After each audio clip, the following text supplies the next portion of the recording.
अस्सलाम वालेकुम my dear viewers and my dear friends. अॼु मां तव्हांजे लाइ खणी आयो आहियां तमामु बहितरीनु शइ जेका तव्हांखे बिल्कुलु पसंदि ईंदी ऐं हीअ वीडियो लाज़मी पूरी ॾिसिजो ऐं तव्हां वरी आख़िर में कमेंट करे ॿुधाइजो त तव्हांखे वीडियो पसंदि आई ऐं जेके शयूं मां तव्हांजे लाइ खणी आयो आहियां उहे तव्हांखे पसंदि आयूं या न। संगत अस्सलाम वालेकुम, वरी वरी अस्सलाम वालेकुम ऐं दुनिया जा सभु सलाम तव्हां सां गॾु हुजनि।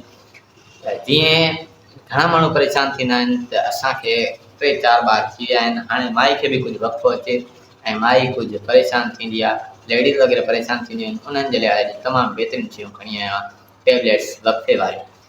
त हिकु टेबलेट हूंदी आहे फेमिला ऐं ॿी हूंदी आहे नोवाडोल ऐं टीजी हूंदी आहे ECP। जेकॾहिं तव्हां ECP एमरजेंसी टेबलेट यूज़ कंदा आहियो, जेकॾहिं तव्हां मेलाप कयो था ऐं मेलाप करण जे लाइ तव्हांखे सिर्फ़ु उन ई वक़्त जे लाइ वक़्फ़ो खपे, माना वक़्फ़ो खपे बसि कुझु ई देरि जे लाइ, माना तव्हां बसि ओॾी महिल ई टेबलेट खाओ, वक़्फ़ो बसि कमु करे वक़्फ़ो थी वञे त तव्हां उन जे लाइ यूज़ कंदव ECP टेबलेट। सिर्फ़ु ECP टेबलेट जेके 2 पैकेट में हूंदियूं आहिनि, सिर्फ़ु 3 रुपए जो पैकेट आहे, उहो यूज़ कंदव ऐं तव्हां इंशाअल्लाह ॿार पैदा थियण खां बची वेंदव। ऐं ॿियूं टेबलेट हूंदियूं आहिनि नोवाडोल, जेके लाॻीदो घर वारी ऐं घर वारो जेको लाॻीदो माना मेलाप कंदा आहिनि, उन हिसाब सां टेबलेट हूंदी आहे नोवाडोल टेबलेट, जेका यूज़ करण सां ॿार न थींदो आहे।